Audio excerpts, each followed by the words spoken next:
Welcome, everybody. This is your third episode of the video version of Oh Captain, My Captain. I am Josh Hudson, one of the co-hosts of Wednesday's No Punt Intended. And with me is our captain, Mr. Oklahomie Doug, and we're breaking down the Week 8 Sunday night showdown slate. Mr. Doug, how we doing tonight, man? Good, brother. Good. I got a little something before you start everything off. Where does Captain Hook go to buy his hooks? The second-hand store. Oh, man. So we're on that bandwagon of level of jokes today, folks. Which, let's be honest, with Dak Prescott being questionable, there could be quite a bit of jokes heading into Sunday night's game with that Dallas offense probably not looking so hot. It could be a real rush. There you go. There you go. Okay. So, all right. Speaking of Cowboys and rushing, we're going to break down not one, but two lineups from Mr. Doug here. We're going to start with his optimal lineup. We're going to break down the reason for his captain's choice and some of the flex options that go underneath it. And then we'll touch on a honorable mention lineup, which focuses on a second captain and additional flex spots. And then we'll highlight some very low dollar, and to steal a phrase from our one of our other DFS writers, Kira, the deep sea dives, the cheapest of the cheap in this showdown slate. So, Doug, we'll start with your optimal lineup here. Let's just get into it. We talked about rush and we talked about the running game. Ezekiel Elliott for the Cowboys. What makes him your optimal captain heading into Sunday night?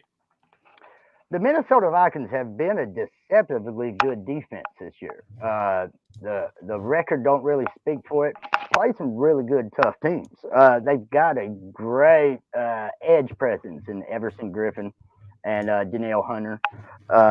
Let's see, Danielle Hunter, 6 sacks, 6 tackles for loss, and 10 pressures on the year. Everson Griffin, 4 sacks, 3 tackles for loss, and 7 pressures on the year.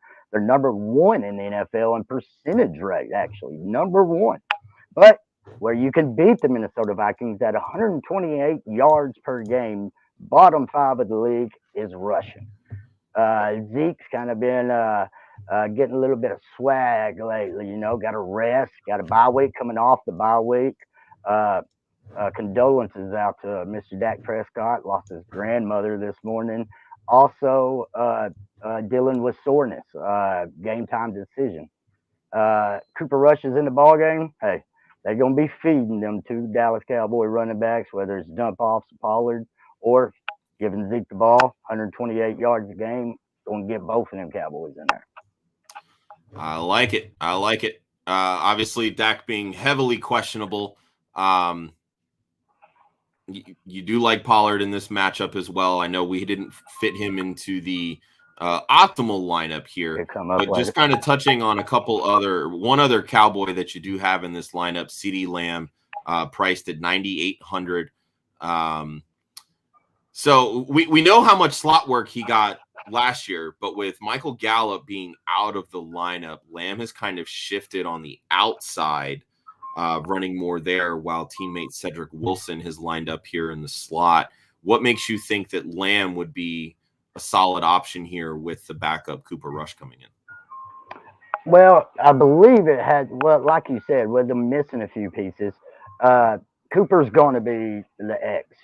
Cooper's going to be out there on the X. I know he moves around a little bit, but Lamb is where he needs to be, it seems to me, and the stats show him being the leading target for the Cowboys, even when Dak's in the ball game. That he's where he needs to be quicker, faster. I think right now, just my personal opinion, Dak's out. I think we're going to see Cooper Rush. I think we're going to see a lot of dump offs of Pollard, heavy dose of Dalton Schultz, and maybe that middle of the field Dalton Schultz opens up Lamb a little bit more. And the Vikings do well versus Amari Cooper type wide receivers. And what I mean is maybe just a tad less athletic and better route runners, better, where they're supposed to be in the route tree. Lamb, a little bit more athletic, versatile, can think on it, let his athleticism extend the play longer for Cooper Rush. So I like Lamb. Cool. So getting into some of the Vikings on this matchup here, you plugged in Dalvin Cook, makes a ton of sense. Arguably one of the best running backs in the NFL. A couple other that I do want to touch on here. You've added in Adam Thielen, Tyler Conklin, as well as the kicker for the Vikings, Greg Joseph. Give me a little bit on Greg Joseph and why you think that the kicker can kind of help sway this lineup into cashing. And this is where you get into the lineup. You've filled out your lineup with your studs, the guys that you think are going to just kill it. Your guys that you invested in the most. And then we come to this point of our lineup where we got our last piece or two, where it's you'll talk about some deep sea dive later. Some guys deeper, but right here this middle tier where it's right under the wide receiver 2, but in between the tight end, right below the tight end, and we got to fit somebody in there. With these defenses, I say, and performing better than everybody thought, the red zone defense has been kind of stout. So maybe these teams null each other out a little bit, and Cousins has to get off the field on 4th down and settle for the field goal. Yeah, to me, Conklin's also a very solid pickup here. Cowboys are allowing the 8th most fantasy points to tight end according to DraftKings, so plugging him in there, I really like that. Let's switch over here to your honorable mention lineup. Kirk Cousins being your honorable mention captain here. Look, we know the narrative when it comes to Kirk Cousins in primetime. It's not great going against a potentially Dak-less Cowboys offense. Maybe there's not too much in the way of playing catch up and Cousins having to throw the football 40 plus times. What makes Cousins here a good captain in your honorable mention lineup? When I first made this one, and I like this lineup, maybe even a little bit more to do my optimal, but when I made this lineup, I had in my mind that the Vikings are going to have to keep up. And, with what Kellen Moore has done with that Cowboys offense, there's nothing to say that, Cooper Rush can't come out there and sling that pickle for 250 yards. Let Zeke get in the end zone, rush a couple in, and you turn around and it's 28 points on the board for the Cowboys. Cousins has to keep up. Randy Gregory's been playing good ball, good run defense. Maybe they shut Cook down. Cousins has to keep up. He has 13 touchdowns, 2 interceptions on the year. Yeah, Kirk Cousins, 13 touchdowns, 2 interceptions, throwing 292 yards per game. Even if you got one of the best cornerbacks in the league and Diggs on the other side, he can only shut down one of them, in my opinion. And he's really made that secondary as a whole group. The middle of the defense is still, but I think Cousins can still pick apart this team, and I think they need a statement win, blowing the Cowboys out to do that, whether he has to keep up or getting that statement win versus Texas's team. And one thing I like here is really what you're doing is you're building lineups for every situation, right? This lineup is set up that, if Prescott doesn't play, the Cowboys end up having to run the football more. Cousins still sort of having to play keep up. You've plugged in Adam Thielen, who, it's very much known that Thielen can still play football. He still gets in the end zone. He's a big red zone target for Cousins when they do decide to throw down that way. Yeah. If Diggs is able to have his way with Jefferson, Adam Thielen's going to be able to do the same against Anthony Brown on the opposite side. Yep. He's going to get his. You've also plugged in slot man KJ Osborne, who's had something of a breakout this year. And then you've also plugged in Tony Pollard to kind of bookend that Cowboys rushing attack. Now, the one piece here that fills out this lineup, but which I'm very intrigued to hear your opinions on, Dallas kicker Greg Zurline. Now, obviously, you're still leaving $2,000 on the board with this lineup. So if you wanted to, you could probably upgrade maybe over Osborne or Zurline himself. What makes you like adding Zurline here to kind of play with the Cowboys are just going to run. Maybe they get stopped. Are they just kicking field goals in that instance? No, it basically, this is going to sound a little out there, but it has to do with Kellen Moore.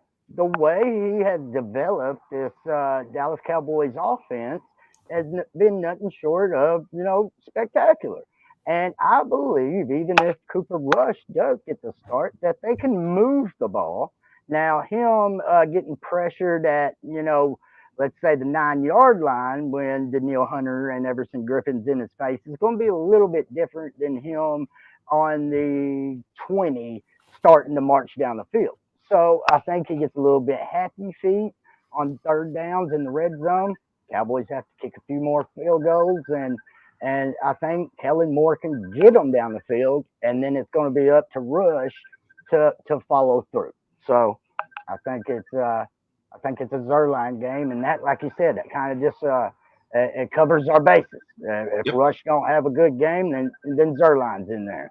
Zurline really don't have a good one. When guess what? We got the Cowboys running backs that will rush into the end zone. So kind of covered our bases.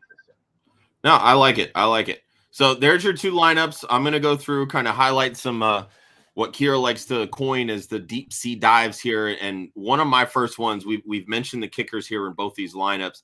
The first one that I'm going to look at here is the Vikings defense. Their flex price is only $2,600.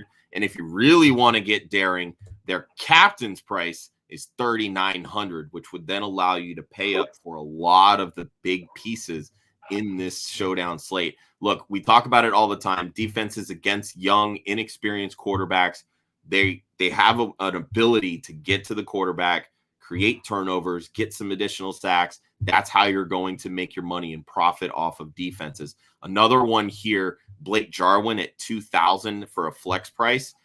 Again, backup quarterbacks, looking at guys that they are typically practicing with. Dalton Schultz has been the tight end one here. So if Cooper Rush is getting any reps, it's likely with the backup, that backup then being Blake Jarwin. Looking as well here, Noah Brown would be the fourth option here at wide receiver. I mentioned a little bit, Cedric Wilson kind of moves into that slot role. Noah Brown then becomes the fill-in on the outside as they start rotating these wide receivers. His price being only $1,000, has some built-in practice time rapport here with Cooper Rush, and we see all the time with backups tending to favor the guys that they have a relationship with, and that could be a very low price point for a few additional points to kind of capitalize on your lineups. Over here on the Vikings side, I know he only has 3 targets on the year, but Chris Herndon for $600 did happen to score a touchdown the last time the Vikings played. So if you're looking for a cheap punt touchdown play, you could be looking at Chris Herndon here. And Doug, you did want to mention him. The Vikings did just activate him. We know the injury history with Dalvin Cook. Maybe they want to rotate backs a little bit more. And I know I'm going to mispronounce his name, but Kene Nwangwu, the third-string running back for the Minnesota Vikings, only $200. That could be somebody that, hey, gets a cheap touchdown, maybe catches a pass or two out of the backfield if Cook tends to aggravate an injury. Plus, he's cheaper than underwear at Goodwill. There you go. Jeez, underwear at Goodwill. And on that, we'll wrap this one up. Be sure to check us out on Twitter at Club Fantasy FFL. When we post the video, we'll post the lineups underneath. That is Oklahomie Doug. I am Josh Hudson. You can find me at the One Hudsonian, Facebook, Twitter, and Instagram. Get any of your DFS questions or even start sit questions as we head into week 8. Hit us up on Facebook, Twitter, or Instagram. Again, at Club Fantasy FFL, and feel free to hit the website www.clubfantasyffl.com. All your DFS, redraft, dynasty, sports betting, all your content available there. We will see you next week for what I'm assuming will probably be the 4th episode, heading over to the Week 9 Thursday Showdown Slate. Good luck to everybody this weekend. It's so hard to say goodbye.